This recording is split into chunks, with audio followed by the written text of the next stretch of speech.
Jon Jones is not a duck, he's a troll. There's a difference.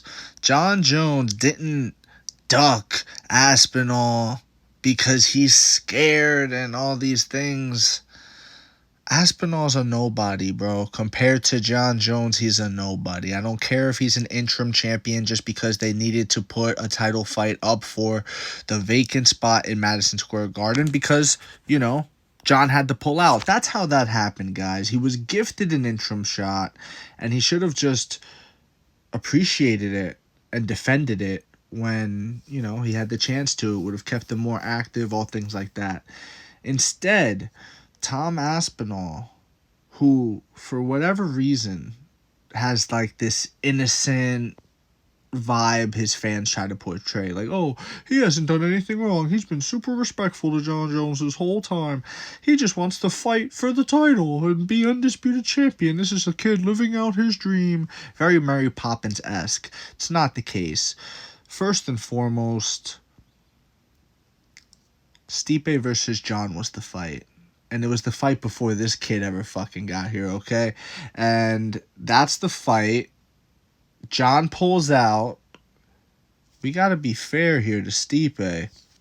That's the fight. They were signed to fight. They were all this legacy on the line too. This is a high level high. Like, you guys could try to do mental gymnastics and tell me Stipe was old. Meanwhile, Randy Couture won a heavyweight title at 45 years old in the heavyweight division. It can be done. It's been done before. People win fights late in age, especially in the heavyweight division. People acting like Stipe looks slow. Bro, he fought Jon Jones. He didn't look bad. He didn't look old. He fought Jon Jones, who makes people look bad. He made DC look pretty bad too, huh? Remember that head kick? Do you remember that, guys? Like, you guys want to talk about PEDs? I don't care, bro. Sorry. UFC doesn't care either. Vitor Belfort was inducted into the Hall of Fame. You know what I mean? Like, you guys want to talk about PEDs? Nobody cares. We all saw what happened. This is the Wild West of sports, bro. We don't care about who popped. And you guys could cope all you want, right? But the truth is, Jon Jones has so many haters, and he's had haters since day one. Like, literally day one. People try to say, oh, it was when Rampage and Rashad were getting on him for being fake. No. Literally from day one. And the reason why is because he's a Christian. And, Christians like to preach the Bible and things like that. And he's very open with his faith. He's had the Philippians tattoo since forever, right? Since day one. And been open with his faith. And when you make mistakes, people then have ammunition. You know what I'm saying? And Jon's made a lot of mistakes. But, 23 years old, UFC champion. Dana White even said it himself. He said the toughest part is not the fighting for Jon. It's going to be handling the fame and the... Dude, all the access. This guy's like 6'3", 6'4". Any room he walks into, he can have any woman he wants. You understand? Like they throw themselves at this guy. He's the UFC fucking champion of the world. Like, this guy, he's got money. He's young. Come on, bro. Come on, the world is his oyster. And you're going to sit here and, he should have never got behind the wheel of a car while intoxicated. It's like, yeah, well, it's a little easier said than done when you're partying, you're 24. And again, is he a perfect individual? He's not a perfect individual by far. But neither are you, neither am I. None of us are perfect individuals. But for some reason, when someone's doing worse off than us, or perceived as worse off than us, right? Like, people think, oh, he beats his wife and all these things that they say, right? All these things they try to throw at this guy and bring up. But what about you? Seriously, what about you? You haven't had your life in the private eye under a microscope since 23 years old.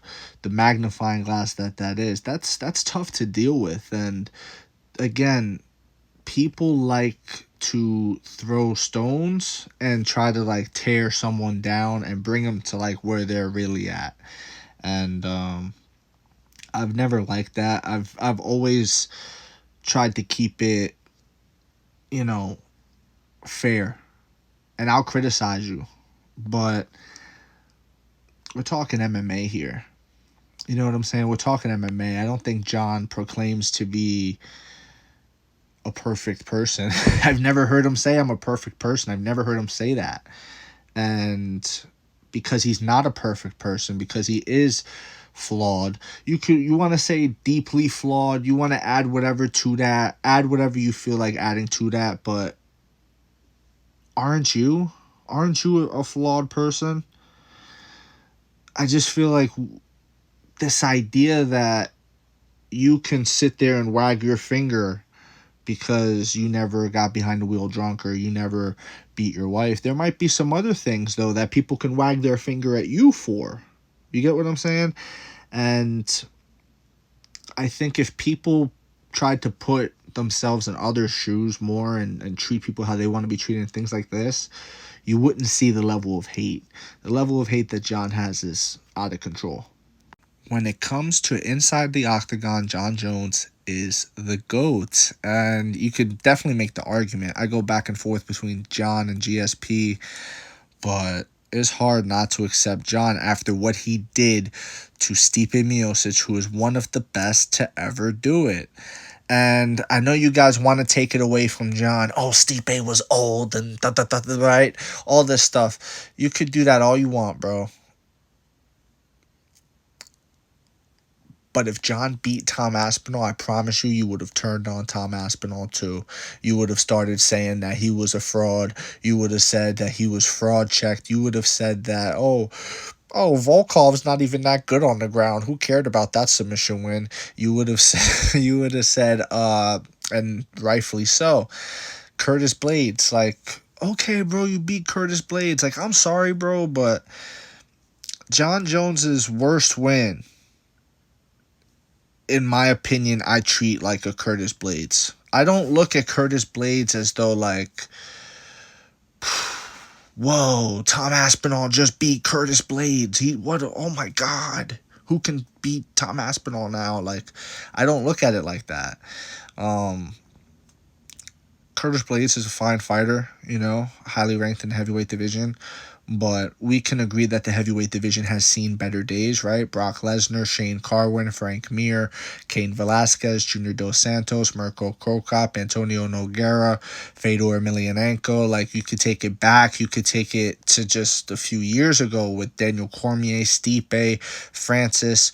You could take it all sorts of ways, but Curtis Blades is like a top 5 guy, and it's like, okay, cool. It's just not. I wouldn't pick Curtis to win one fight against any of those guys that I named, bro. Randy Couture, like any of those guys, bro. He's not beating. And I'm supposed to hoist up Tom Aspinall like he's something that I've never seen before. So like, I don't know. I get it. He's got a country behind him, but I always felt that he benefited from the hate that Jon Jones gets. And just to wrap this all up nicely in a bow, I would say that the hate for Jon is what emboldened Tom Aspinall to come out the way he did and pick the fight the way he did and get so personal and get under Jon Jones' skin. He thought he was going to try to be like McGregor Aldo, but Aldo ain't Jon Jones. Jon Jones a bigger star than Aldo, and Jon Jones has more leverage, and Jon Jones uses his leverage. And yeah, bro, Jon Jones played Tom Aspinall like a fiddle. He made Tom Aspinall wait, made him not fight, made him become inactive, which is something he doesn't like being. And ultimately, he gets the last laugh. He gets to retire into the sunset for now. Obviously, he comes back one day, but now Tom's got to fight other people. Tom's got to go out there and make a name for himself, not off the back of Jon Jones. you know? And that's just what it is. Let me know what you think in the comment section below, whether you agree or disagree. It doesn't matter. Join the discussion, follow for more, and leave a like if you enjoyed the time spent. Thank you.